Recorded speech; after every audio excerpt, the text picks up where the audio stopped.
disqualifies Jared Goff, okay?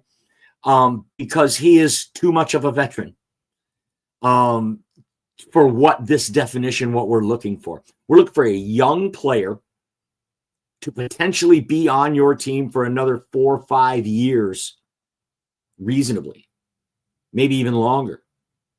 Jared Goff, will he be with Detroit 4 or 5 more years? Well, if he brings home a Lombardi, I'm sure he will. But if not, I doubt it. I don't think we can qualify him in this particular category. So who do you think? Who do you think they named for the Detroit Lions most promising building block player? Who could that be? It's young, somebody under contract, maybe. Penei Sewell, Amon-Ra St. Brown, Kirby Joseph. 3 young players, all under the age of 26, all under contract through 2027. Those players definitely fit the mold of a building block.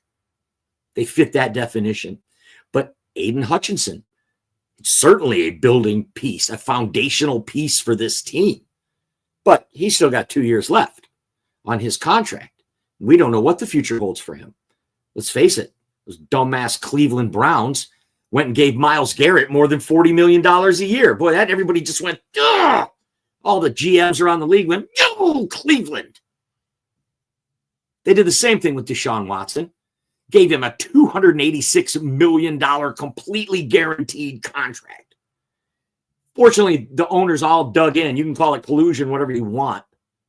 They dug in their heels and said, we're not going to let this be the standard. No. And then Cleveland goes and does it again on the other side of the ball, setting the bar so high, over $40 million. I mean, Myles Garrett was not shy about it. He wanted out until they said 40 plus a year. And then he said, okay, yeah, I love Cleveland. Are you kidding? I love it. Well, yeah, you do. You just reset the market 3 years ahead of schedule for the defensive end position. That's going to make Aiden Hutchinson signing even harder. So we're not going to include Aiden Hutchinson in this discussion either as a building block. I really love the choice that they made over on Bleacher Report, and that choice was linebacker Jack Campbell as the most promising building block piece for the Detroit Lions. Campbell's 6'5", 247. He's only 24 years old. He's going into his 3rd year, so we still have control of his contract. Led the team in tackles last year. Wore the green dot for more than 6 games when Alex Anzalone was hurt. And as we look to the future of this defense on this team, it is easy to see that Jack Campbell is the centerpiece of this defense, and has always has since he was drafted 18th overall. He's a Butkus Award winner. He was ranked 9th by PFF on off-the-ball coverage grade. 9th of all linebackers in the league. But again, only going into his 3rd year, only getting better. And how he goes is going to be, I mean, let's face it, he held that defense together last year. They're pulling in guys off the street to play defense. Jack Campbell's holding it down. You don't run on the Detroit Lions, okay? For the last 2 years, you have not been able to run, and that's because of him. Good linebacker play. Derek Barnes re-signed. Now Alex Anzalone looking at a contract holdout, possibly. I can't even find a credible source that thinks that there is a problem with Alex Anzalone's contract. It's just podcasters and people on the internet throwing stuff out there. If you can find something concrete from a reputable source, please send it to me, that says Alex Anzalone's not going to show up for training camp. He skipped OTAs and made a couple of cryptic tweets. That's it. Guess what? He's a vet. He skipped voluntary OTAs before. Training camp doesn't start until July 26th. We'll see if he shows up. Mandatory minicamp has been waived this year by Dan Campbell because we play in the Hall of Fame game on July 31st. You don't want to wear his guys out. I think Dan Campbell's taking a more measured approach this year. That maybe all the chatter about all the injuries we had may have been a result of the way he pushes the players. Or at least maybe he's second-guessing himself on that. I don't know. I'm speculating. But it doesn't change it. That They've waived the mandatory minicamp. So we don't know if Alex Anzalone would have showed up had that not been done. Would he have? I can't find anything that says Alex Anzalone is unhappy with his contract. He skipped OTAs and made a couple cryptic tweets. That's it. But could the way they feel about Jack Campbell have any bearing on what they do with Anzalone's contract? That's a real question. If they view, they've already signed Derek Barnes. They love him. They love Rodrigo, even though he's hurt until November. They got to like the linebackers they have in this room. We talked about this last week on this show. I won't get back into it. But it's an interesting thing that Jack Campbell, seen as one of the most promising young building blocks on this team, or the most promising, are they going to take a lot of lip from Anzalone in the twilight of his career? I'm definitely on the back nine of his career. I don't think so. I think Anzalone loves Detroit. We love him here. He's a weak side linebacker. They're transitioning now to where Jack Campbell will be calling the defense with the green dot on his helmet. I can't see Anzalone wanting a ton more money. And how much is Alex Anzalone really worth? He's huge to this team. All the coaches say that. He's a leader in the locker room. I don't see Alex Anzalone going anywhere. I don't see a contract being an issue here. If you can find something to that effect, we can talk about it. But until then, the book is closed on Alex Anzalone. Back to Jack Campbell. Middle linebacker, and just great coverage skills coming out of college. It's what they loved about him. But in this defense so far, he's been playing downhill. Middle linebacker, exploiting the seams, stopping the run, closing the gaps. We really have yet to see what he can do playing off the ball. Ranked 9th by PFF in off-ball coverage, and that's barely even doing it. Now, we know that Alex Anzalone has great sideline-to-sideline speeds, great coverage skills. Same with Derek Barnes. What is his strength? Lateral quickness, sideline to sideline. Jack Campbell can do it all. He's not limited. The sky is the limit for this guy. We could be looking at a perennial all-pro in the making coming up right here in 2025 for the Detroit Lions. Let's take a look at the comments here. We got some people backstage. We're going to get them on here in a minute as well. Eric, welcome to the program. Ken Ballreich, welcome to the program. Hey, Ken. And Elise Memes, one of our favorites. Hi, Mike. Go Lions. Go Lions, Elise. Hope everyone had a great 4th of July weekend. I know I did. Celebrating the independence of this great country that we live in and this great sport that we have of football. I'm still all vested in, man. And in first week in July, and I am still all in on the NFL. They've built a 365-day-a-year product that you, me, everyone just can't get enough of. A couple of other things that struck my interest this week is, we talked last week about viewership capture. If you didn't see the show last week, go back and watch it. It's a new way that the media is able to gauge how many people are actually watching the football game. And what this is doing is going to cause the viewership numbers to go up, which is going to cause the teams, NFL teams, to get a bigger piece of the pie on the TV revenue, which is billions, folks, with a B. That is billions in TV revenue.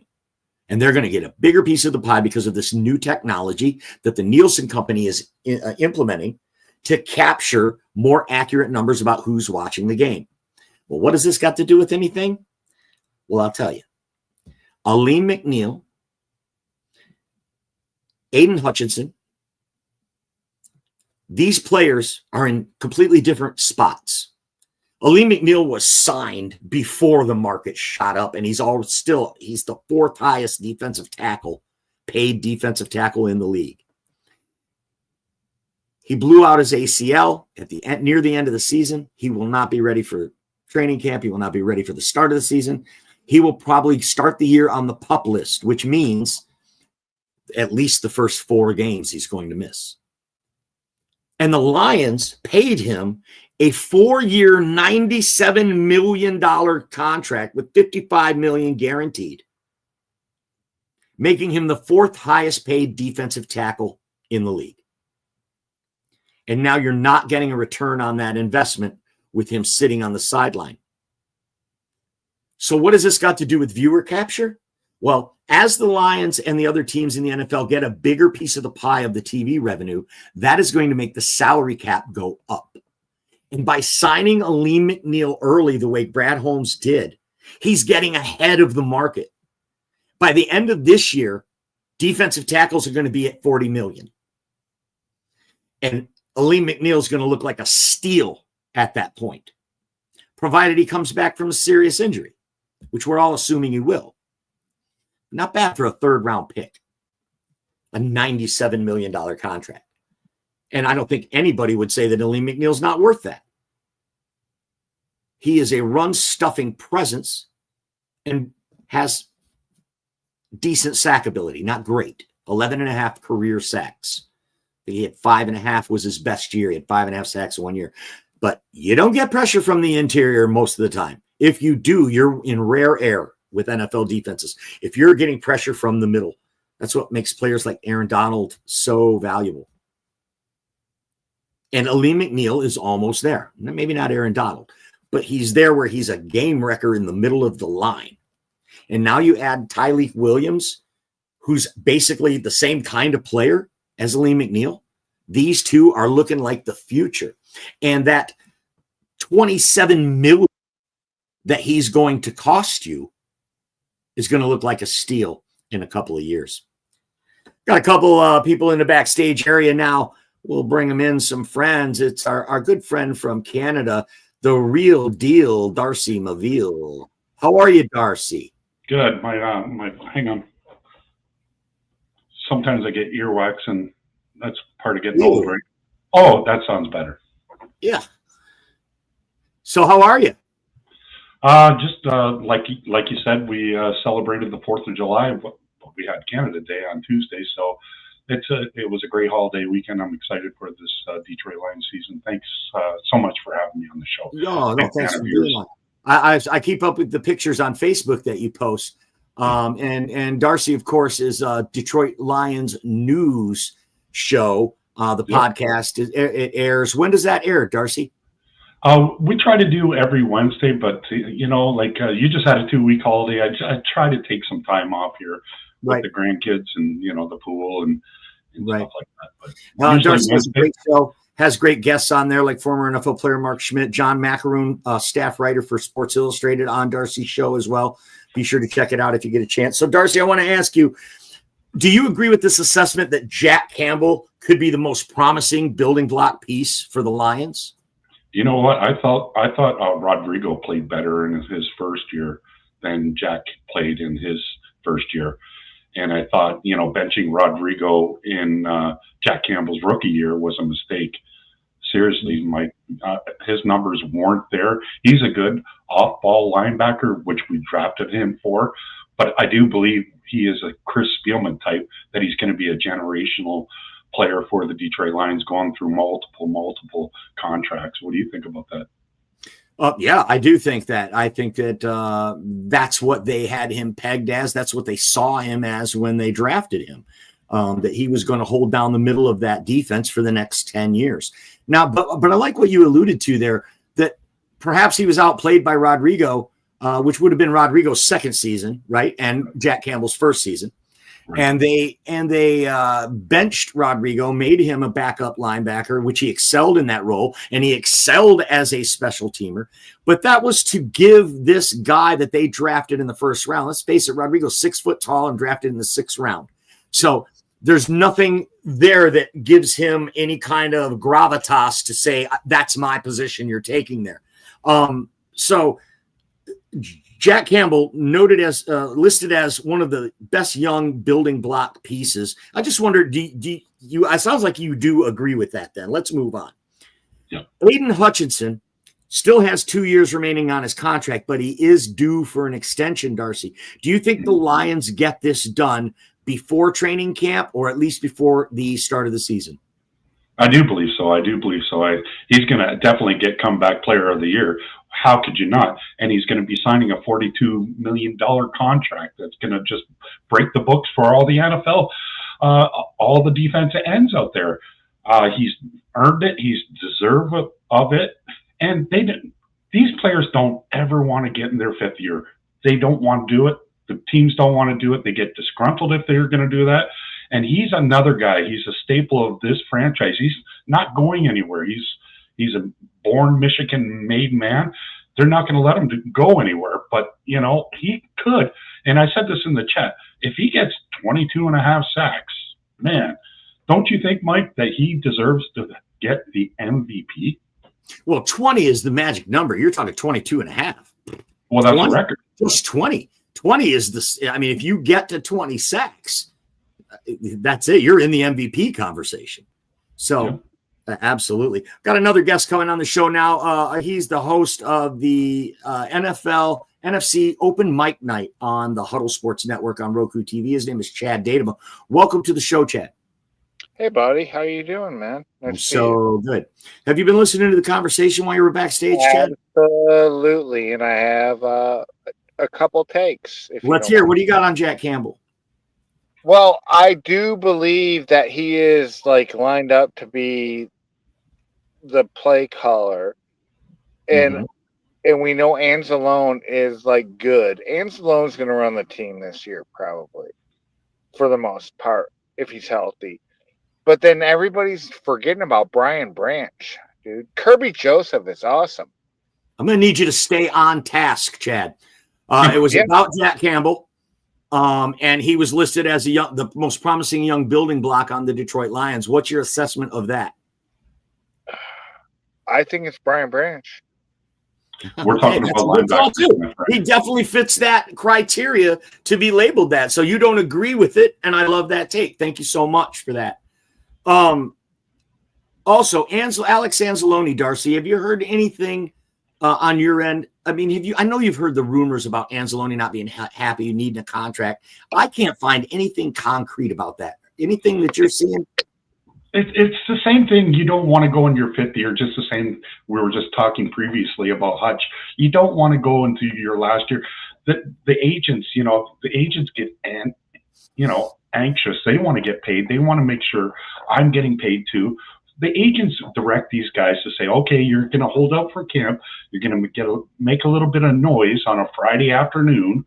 But I wouldn't be too worried about it because he's a Dan Campbell guy. He came from the Saints with Dan Campbell.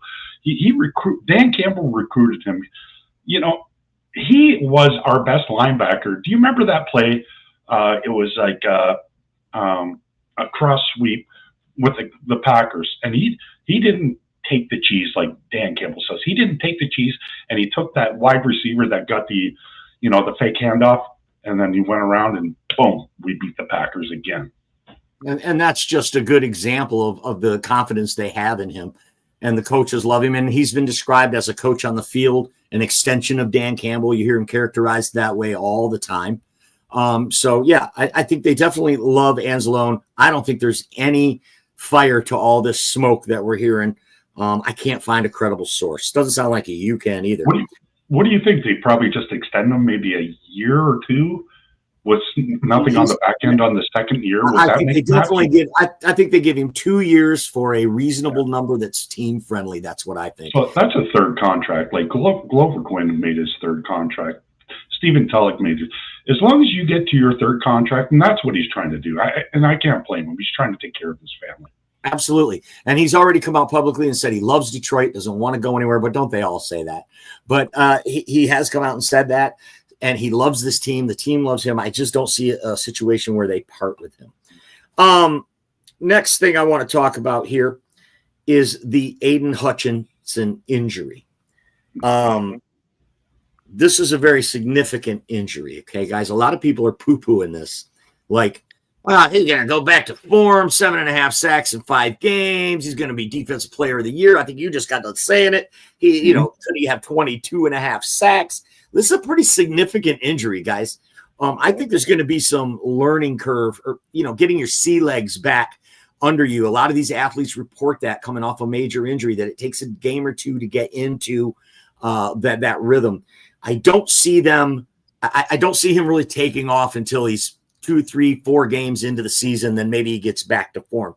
But the question is, do you sign him to a new contract? We still have 2 years left. We control it. We've picked up his 5th-year option. Everybody knew that was coming. Like you said, Darcy, they don't want to get to their 5th year. And John Jansen was on Detroit radio, I think it was yesterday, and said that another Michigan man, born in Michigan, went to the University of Michigan, just like Aiden Hutchinson. And John Jansen said that his entire career, he always signed the new deal ahead of time. He never let himself get to free agency, and he kind of regretted that because he didn't really know what could have been. And I think there's no way they let Aiden Hutchinson get to free agency. But when do you sign him? Because now Myles Garrett has set the bench so high, like we talked about. How do you sign Aiden Hutchinson for less than $40 million a year? Darcy, you got any idea? Well, you have to sign him because he basically Myles Garrett set the benchmark, right? So guess what's going to happen? Inflation. Guess what's going to happen? They're always going to go higher and higher. You know what? If I sign up for a rookie in the NFL and I make it through my 4.5 years, I'm going to get $45 million. I got the experience. Look at me. I'm just a beast, right? Right. So the next player is going to get it. That's how it works in the NFL. These salaries have to go up by 10%.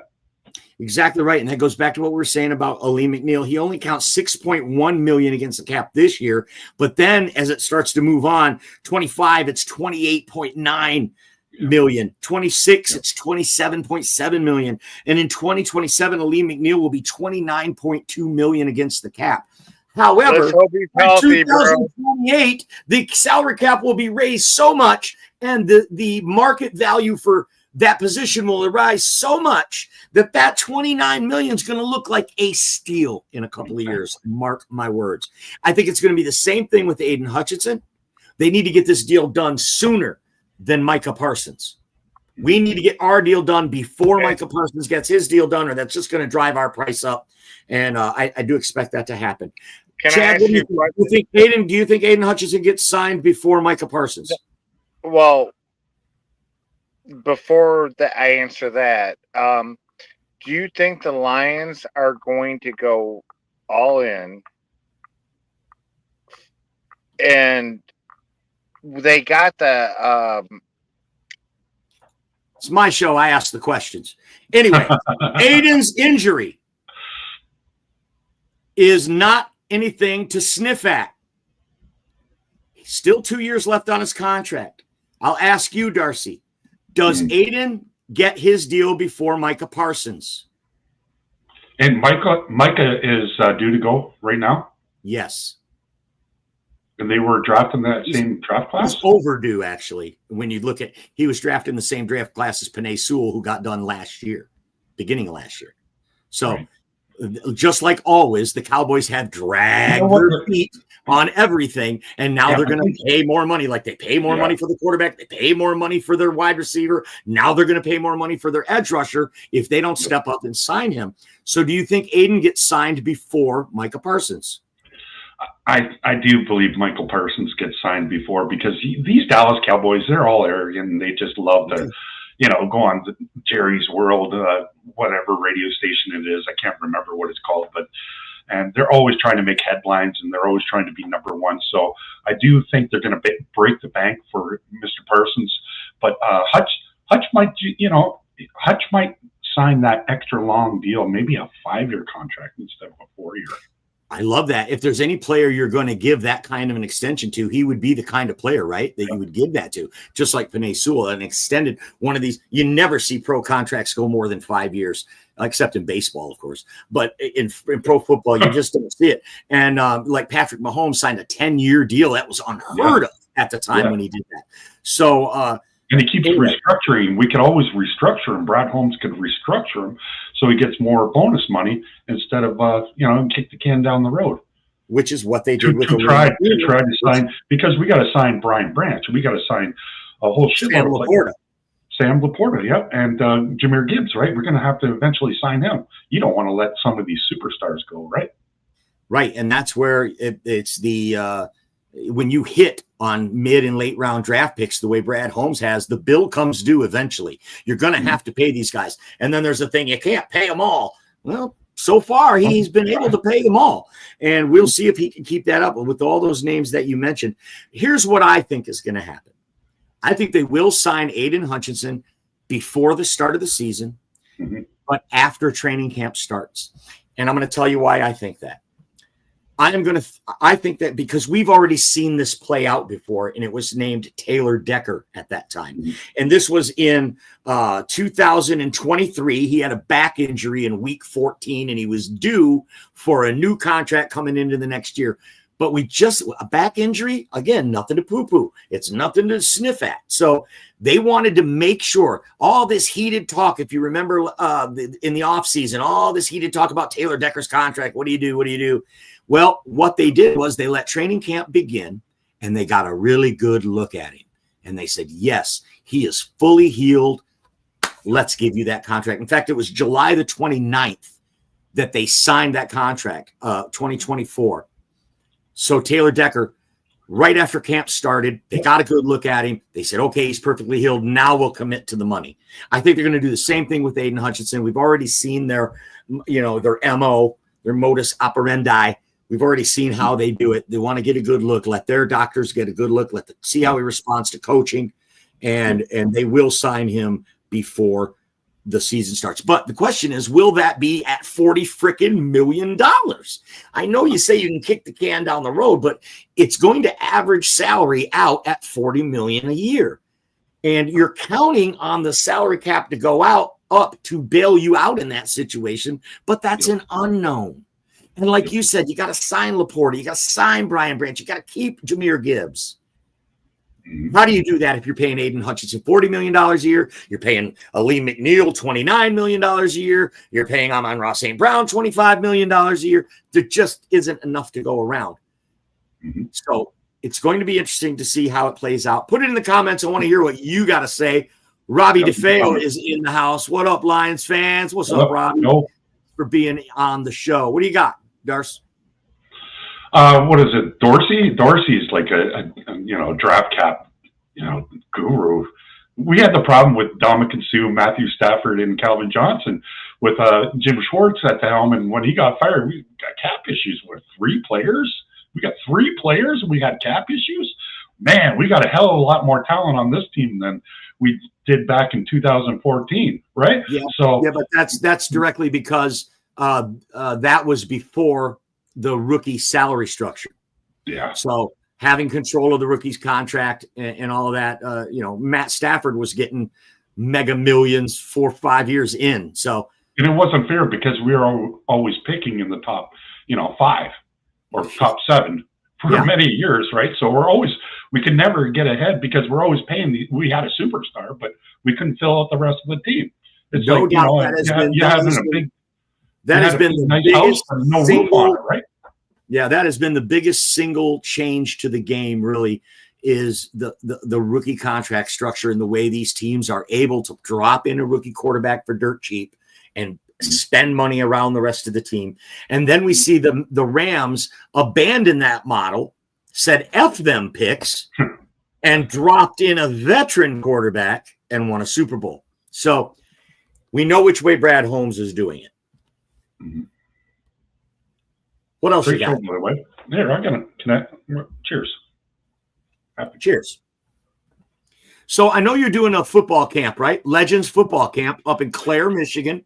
What are the dates on that? Tell us everything you can tell us about that. So Schmitty and I, we met through the chat, through Greg Rice and through you and Russell. We became friends, and he took me to a Bills game, and we went and visited him, and we've become really good friends, and I've given you tickets, and I've given Mark tickets, and we've become really good friends. So he knows I'm a diehard podcaster, and we've had him on multiple shows with your show and my show. And so he reached out to me and says, he's a receiver, first of all, and he's a deep. All receivers in the NFL. I'll cut you off right there, for anybody watching. Darcy is rambling on and on about Mark Schmidt, who's a former Detroit Lion wide receiver, who is also. And they're all divas, right? So I'm Legends football camp. Go ahead. Sorry. So I usually have to drive these divas, right? So we're going to be going to Clare, Michigan on Sunday. I'm looking forward to it. Lomas Brown is going to be there, the color voice for the Detroit Lions. We also got Corey Schlesinger. There's 8. Wow. Scott Conover, Mark Schmidt, Jeff Chadwick played in the league for 11 years. I'm glad to be a part of it, and I'm hoping you can be a part of it too. I know you live near the Flint area. I don't know how far Flint and Clare are, but or if you want to jump on one of those shows and host it, I'd sure be honored. But we're going to set up that I might be able to do. I won't be able to go out of town though to Clare for it, but next year, man, I would love to be a part of it. Any way that I can help, because anything that's helping kids and furthering football, I'm all about it. And I do have some very good friends in Clare, Darcy, and I've already warned them that you're coming. One of my friend's son is already enrolled at the camp. Oh, really? Yep. And she's the best bartender in the state. So I got you all set up for after camp breaks, and you head over and get some good chicken at the Evening Post in Clare. And I got you all set up with some cold ones for you and Schmitty and all that. So I'll fill you in. I'll fill you in on that later. I'm already pulling some strings for you, buddy. But it's Legends Football Camp. If you're anywhere near Clare, Michigan, what are the dates? I do believe it's 14th, 15th, and 16th. That's next Tuesday, Wednesday, and Thursday. Jeff, it's you sign up. They give you a free T-shirt. You get to hang out with Lomas Brown. You get to hang out with legends. I'm just a volunteer. I'm going to be just helping out. I'm going to probably give you your shirt and stuff like that. So you'll see me at the front end, and at the back end, I'll be taking photos. And then hopefully Mike's going to jump on. We're going to ask these questions about 30 years ago when last we were awesome in the NFL. What was the Central? Yeah, with the Buccaneers. With the Buccaneers, the Creamsicles. So, but very excited. John Macaroon can't make it on because he's going to be on holidays. So we're just going to, fill in with the best we have. And I want to ask Lomas and Sles some good questions, and you're really good at that. And I'm looking forward to that. We're going to practice on Monday. Cool. Lomas Brown, one of my all-time favorite Detroit Lions. I actually led a drive a few years ago to get Lomas into the Pro Football Hall of Fame. Started a petition. Big fan of Lomas. When I saw he was going to be there, I was so mad that I couldn't make it up this year for it. But it's Legends Football Camp in Clare, Michigan. It's Tuesday, Wednesday, and Thursday, right after this coming weekend. If you're anywhere near there, get your kid enrolled. He'll get some great coaching by some legends, some guys that have played this game at the highest level. It's the off season, Darcy. Have you ever seen a fan base so fired up in the off season for the Detroit Lions as we are this year? Actually, no. About 3 years ago, it was more fired up when we barely got. We didn't make the playoffs, but I thought there was a lot more hype. I'm a season ticket holder, right? So I bought my season tickets then. It was louder then than it was last year. Yeah, all these people yelling Jared Goff. Stop that, man. Stop that. Why? I love that. It's a team sport.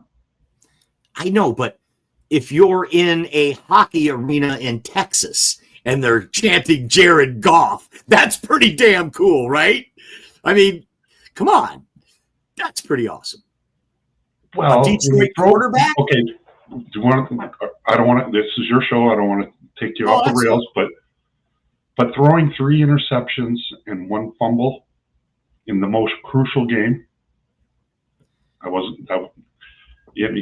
you don't throw 50-50 balls when J-Mo doesn't high point the ball. Don't do it. Okay. That's fair. That's legit. That's accurate. He did the same thing against Houston in the first half. However, we put up 35 points, bro. We put up 35 on them. We just couldn't stop anyone. Jared Goff doesn't play defense. If we could have got 1 stop, we win the game. Or we tie the game at least. See, my thing is and I do believe the off-script quarterbacks, not a running dual threat quarterback. I'm not saying that. The off-script quarterbacks, and I don't believe he is. I think he only ran for like 3 or 4 first downs in his tenure here. the off-script quarterbacks are the wave of the future, like the Patrick Mahomes, the Jaden Daniels. Josh Allen. Yeah, Jaden Daniels, Josh Allen. Can you get that first down? Or Aaron Rodgers, right? He was the master of that. Can he get the first down when everybody's covered? No, but what Jared Goff decides to do, he'll throw it in that 50-50 coverage. And if he doesn't have Amon-Ra St. Brown, which is, catches almost everything, if he throws it to J-Mo, had a little bit of distractions, but he does not high point the ball. He's fast, but he does not do the Kelvin Johnson where he gets it at its highest point. That's true. And, like a guy like DeAndre Hopkins, those guys are great at those kinds of things, but that's not our game. But I do love the take, and I love that you stand behind it. I just don't agree with it. And that's okay, right? I mean, it's okay that we don't agree. Because, and I'll tell you why I don't agree. And I love that you prefaced it with not running quarterbacks, but off-script quarterbacks. Yes. That way you don't get to lump in the failures of Michael Vick. You don't get to lump in the failure of Randall Cunningham. All of these running quarterbacks that they've been telling me from the 80s is the wave of the future. And what happens every year? A pocket passer wins the Super Bowl. Even Patrick Mahomes may be able to create off script, but he's a pocket passer. As long as the pocket stays there, he stays in it. Yep. Wouldn't you agree? Yes, but this is what I'm talking about. Okay, say everybody's covered, but what does Jared Goff do? He doesn't even think about pulling the ball and running. He might spin to the left. This is his move. He likes to spin to the left, and it worked once, and then he got the first down. Now he spins left and he fumbles, or now he spins left because that's his thing. That's how he does it. He's not an off-script quarterback. He would rather put the ball in the hands and just throw a 50-50 ball. Mm-hmm. And then you see Jalen Hurts and you see Patrick Mahomes in the Super Bowl, off-script quarterbacks, what you would call that, right? Yep. Neither one of those guys really a run first, not like a Justin Fields run first kind of guy, really. Yeah. Right. But it's a scrambling QB or an off-script QB is the same damn thing, and they've been around since forever, and they've never been able to break through and dominate this game yet. And until they do, you look at the numbers that Jared Goff put up. Yeah, he had a bad game when he was pressing. He was pressing in that game because our defense couldn't stop anyone. That's why he had to throw 3 interceptions, Darcy. That's why he threw 3 interceptions, because he knew he had to keep pressing. But don't you think those 3 interceptions with the short field, which they kept scoring at, hurt us? Of course those interceptions hurt us, but you'd think your defense could get one stop. You'd think you could stop this guy once. And I know we had a lot of injuries, but I just lay it at Goff's feet. That's all I'm saying. How many guys did we have on IR on the defense? Wasn't it 14 starters? Yeah, you can't have 14 starters, did you? If you count offensive players, it was 14 starters. But David Montgomery. I mean, we had offensive Khalif Raymond. We had offensive starters that were on the injured reserve list. I think it was 11 on defense. Like you had arguably the top 5 edge rushers gone. You had your best run stuffer gone, right? Our secondary was pretty good, other than what's his name that broke his jaw. Gone. Some of our best defensive players are gone. Like, how do you win? Absolutely, which is why Jared Goff had to do what he had to do to try to win the game, because every time Washington touched the ball, they scored. From the opening drive, we went 3 and out on the opening drive, and after that, we never stopped Jaden Daniels the rest of the day. Isn't that like – and one other thing, I don't like Jared Goff after having a week off. I do not want to win the conference ever again with him as a quarterback. I think he needs to play every week. Look at the Houston game. We had a bye before that. Look how he played after that. You mean the Houston game where he threw 5 interceptions? Yes. So him having a week off, I know he has a cute girlfriend or wife now, and soon to be, just like Joe. Congratulations, Joe. Chap. But that can be distracting. But I don't know if I want him to have. I don't want to win the conference anymore. I just want to win the division. It's a great call out. Congratulations to Joe Chapp from the Detroit Lions News Podcast on his birth of his little girl. Congratulations. She's gorgeous. We see the pictures online. Yep. Keep sending them. It's awesome. Well, you and I need to have a conversation as well, Darcy, off this show about getting my show onto that platform. I could do it right now, but no, you can't. That's why we have to have a talk. There's something in the way. I've been trying to work around it, and that's why we need to have a conversation. But we'll put that off. Robbie in the comments says Detroit has a good defense. They just lack good depth. That's a tough one. I think some of our depth players are outstanding. They were hurt too. Rodrigo hurt. Yep. Every backup defensive lineman we had was hurt. Mm-hmm. Every backup linebacker was hurt. Eventually, Jalen Reeves-Maybin was hurt at the end of the year. Every backup we had, Khalil Dorsey got hurt. He's the backup. Ennis Rakestraw was hurt. I mean, do they lack depth, Robbie, or was the depth hurt too? We didn't get to see them even close enough full strength. And yet Aaron Glenn kept it together, kept winning games, and got the first round bye in the number 1 seed. And, I think there's some validity what you said there. You don't want Jared Goff to be the quarterback after that. But what's your reasoning there? When we traded Stafford and we got all those picks, wasn't everybody clamoring to say, let's draft a quarterback? There was chatters of having the Baltimore quarterback coming in. Sorry, it just slips my mind. And nobody wanted that. I just never believed in Jared Goff. I'm not a Goff fan. And I posted to the Detroit Lions new podcast, Joe's page, and they got 15,000 likes and comments, like 1,500 comments. There's people that agree, but all of a sudden it changed after going 3.5 wins and then going to 9 wins and then, winning the NFC North with 12 and then getting 15. So you're in the huddle and all these huddle guys are watching. They're all saying, well, losing 2 coordinators is going to screw you. And like, Jesus Christ, like, shut the hell up. Like, let's talk real football. Like, come on. I just lost my train of thought. Sorry. Well, we're talking about Jared Goff not going to be able to deliver us a trophy because he doesn't run. That's the point. What you're getting at is what I thought. And I just, what more does Jared Goff have to do to make you a believer? You just said yourself, we won 15 games, Darcy. The Detroit Lions in one season won 15 games. And this guy, that's not enough for you to believe in him? We're not playing the AFC South. We're playing the AFC North. This year. This year. We played the AFC South last year. And you think that is... And we also won every road game and swept the division, which is said to be the hardest division in the league.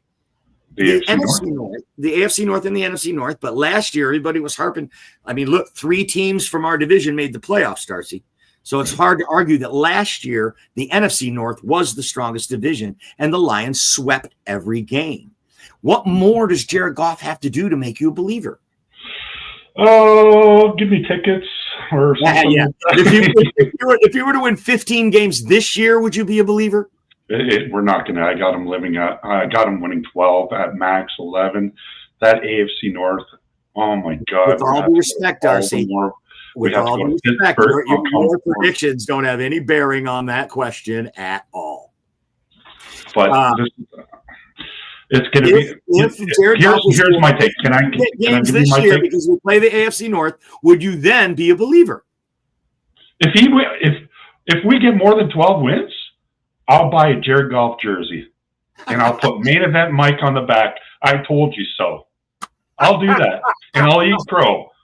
You guys heard it. Well, here's my prediction. I want to make a prediction before. All right, let's make a prediction.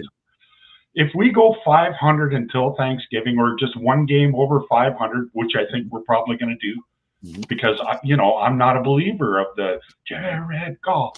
I'm not a believer of that. If we do go over 500, a couple games over 500, I'm going to eat crow and I'm going to buy a Jared Goff jersey by Thanksgiving, and I'll even give you a ticket. What ticket do you want? Who do you want to take? You want to take your wife, your grandson? Any ticket that you have available, I will take it, and I will never ever be. If we network together and we make we get 4,000 views and we would network together, I have no problem. I always give my tickets to the local podcasters, right? So I like what you're saying here, but Thanksgiving is week 13, Darcy. So, okay, so that's a long way. Let's take a look at this schedule real quick. Okay. For me, it is the first 7 weeks before the bye. Okay, we see the bye there in week 8. I'd like you to look at this and give me a record prediction for the Lions just through the first 7. I'm going to have to put my glasses on. Hang on. Where's the bye? Okay. Win, loss, win. Win, loss. Loss. Mm-hmm. Okay, so we've got 3 and 2. And then I think we beat Kansas City. 4 and 2. 4 and 2. Lose to the Bucks again. 4 and 3. So you have a 4 and 3 going into the bye week, and then week 13 right here, Green Bay. That is Thanksgiving. So 4 and 3. Keep it going after the bye. Home against the Vikings. Win. So 5 and 3. Washington on the road. Loss. 5 and 4. Philly on the road. Loss. 5 and 5. Get the Giants at home. Win. 6 and 5. Thanksgiving at home against the Pack. Oh, we're definitely going to beat the Packers. But that's Thanksgiving, right? So this is what I'm saying. If we go 500 or one game over 500, and then we win the rest of them, because I do look at that, we can win the rest of them. Other than LA is going to be tough.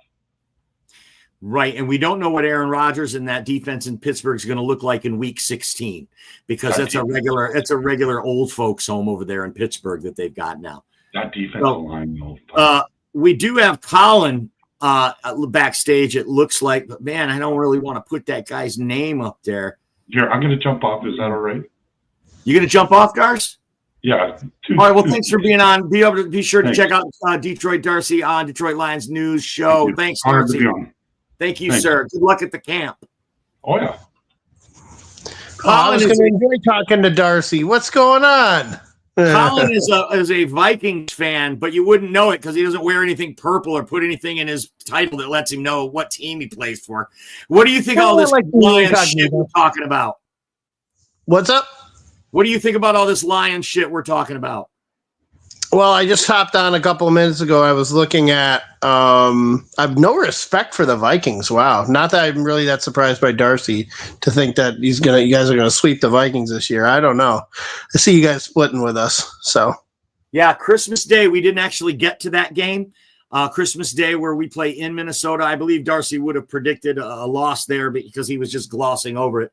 I think they're going to beat us on Christmas Day. Because I think that McCarthy's either going to have it figured out by then or the Lions will be beat up, and Minnesota can't stand how much we beat them recently. I think they have to get one game with us this year, and I think the first game of the year in Week 9 against the Lions, we're going to be coming off the bye. We're going to be at home, and we're going to just be too much for Minnesota in Week 9, and they are going to be desperate to beat us in Christmas Day, excuse me. Yeah.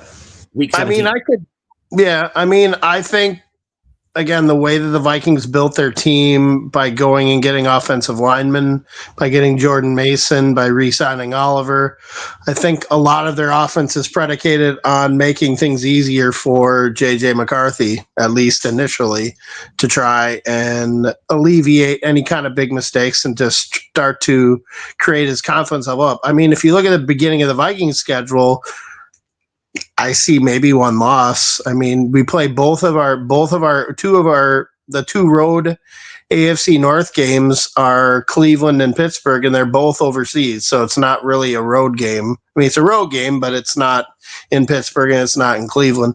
The testers are going to be the two home games against Baltimore and Cincinnati. I think catching Cincinnati early in the season is the best time to catch them because historically they've been terrible the first month or two of the season, hence why they didn't make the playoffs last year. So I think we're catching them at a good time. In Baltimore, I mean, that's you're seeing where your team's mettle is at that point. You got to see, sometimes you just got to beat those good teams.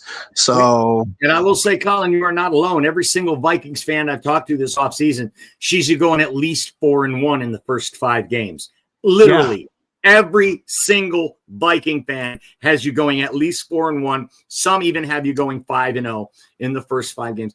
Do you really think that's realistic with a rookie quarterback? I mean, I know he's not a rookie, but he's a first-year starter. Don't you think that's a little? And my other question to you is, who's the backup quarterback behind McCarthy? Don't get me started on that one. It's Sam Howell, but it's Sam Howell.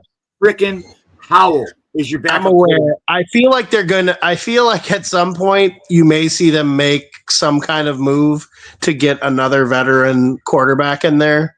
I feel like Howell is kind of a toy that Kevin O'Connell wants to kind of try and refurbish. I don't necessarily think he's for sure going to be the backup quarterback. If you look in Cleveland's camp right now, one of those guys could be available. I don't know which one, but I feel like there's at least two quarterbacks on that team that aren't rookies that could be had or could be cut. Like, I don't think they'll cut Flacco, but if he were to be cut, the Vikings would be knocking on his door right away. I think part of the reason why they maybe didn't go after Flacco was because of the money initially. And I think if you get him in a deal, I'd be way more confident if we had Joe Flacco as the backup quarterback than Sam Howell. I'll say that right now. God, I hate that take. Joe Flacco? You really think they'd go after Joe? He's like the dishes washed. Okay. And I'm going to tell you that Sam Howell, what you said is spot on. Kevin O'Connell is one of the best head coaches in the league, but he is the best, right? Maybe behind Sean McVay at quarterback whispering. Look what he did to Sam Darnold. Look what he did to Josh Dobbs. He handpicked that guy from obscurity and prolonged his career by 4 years. Well, not to mention Kirk Cousins. Hold on. So you don't have that veteran there, so that when the kid stumbles, because he will stumble, when he stumbles, you can't bench him and send the grizzled veteran in to show him how it's done. You've got Sam Howell. And even the great Peyton Manning only won 6 ball games in his rookie season. Okay. This team that McCarthy has around him sets him up better probably than any first-year quarterback I've ever seen. He's stepping right in. Maybe Steve Young had a better situation, but he had already played pro ball in the USFL. But McCarthy is in a great spot. I'm a huge Michigan fan. I love the kid, but it's just not proven. He missed his whole first year with injury. He's already behind the reps. When you talk about exploiting the fact that he's on a rookie contract, you've already lost 1 year. If you go chase Joe Flacco and put him on this team, you're only cutting out another year of that luxury that you have on that rookie contract. So your plan is, and this isn't my opinion, it's based on what the team has done.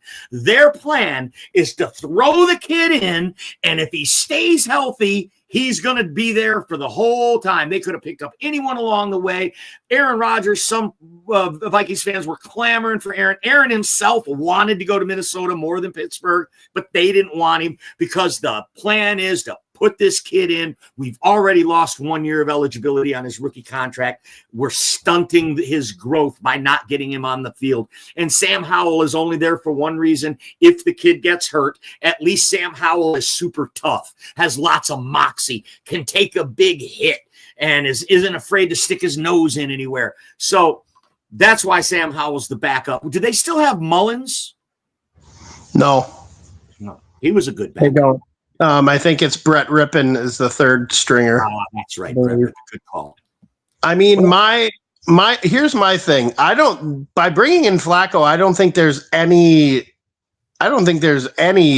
kind of proof that he's going to contend for the starting job. I mean, it's McCarthy's job.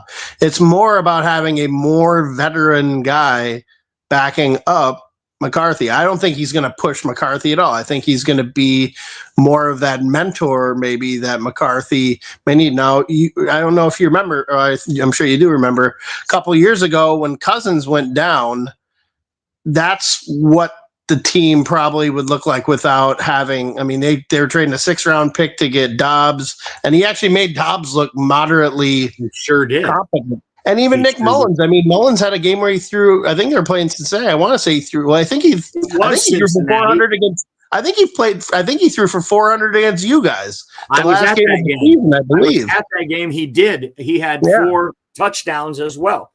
Yeah. So I mean, he has the ability. O'Connell has the ability to bring in guys and have it work, and that's just his guilt. And I mean, O'Connell was the OC under McVay when he was with the Rams. So they are two peas in a pod when it comes to that.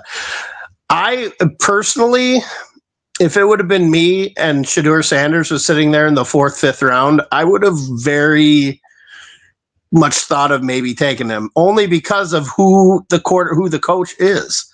I think there wouldn't be a controversy, but here's my thing. You could develop Shedeur at the same time with zero pressure to put him in the game, but you'd have a young, active, cheap quarterback as a backup. And if a team got desperate enough, that 4th or 5th round pick that you used to get Shedeur, if he's being developed properly under O'Connell, that could turn into a second or first round. I got a couple minutes left of the show, and I don't want to waste it on a hypothetical what could have been in last April's draft. But thank you so much for being on the show. I loved your takes, and I know you'll be back. That is Colin. Give it up for him. Thank you, everyone, for watching today. If you're watching live or if you're watching on the rebroadcast, we appreciate you very, very much. Be sure to head over to our Facebook. It's called The Main Event, and follow the page. That is how you can make a difference. Hit the like emoji on your way out the door, or the heart, or the puke emoji, some sort of emoji. Just click something, would you? And also, thanks to the people at the 360radionetwork.com. You can hear my band if you go to 360radionetwork.com and type in the 99. You can hear my music. You might dig it if you like rock and roll. Thanks to Roku, the Huddle Sports Network. Thanks to our buddy Chad Dademan. Don't forget Wednesdays, NFC North Open Mic on the Huddle Sports Network. And we are going to say goodbye to you. God bless each and every one of you. I'll see you next week.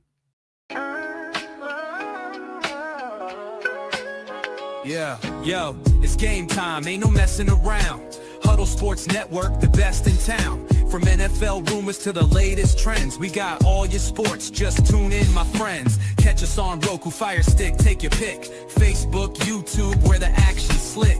Daily shows.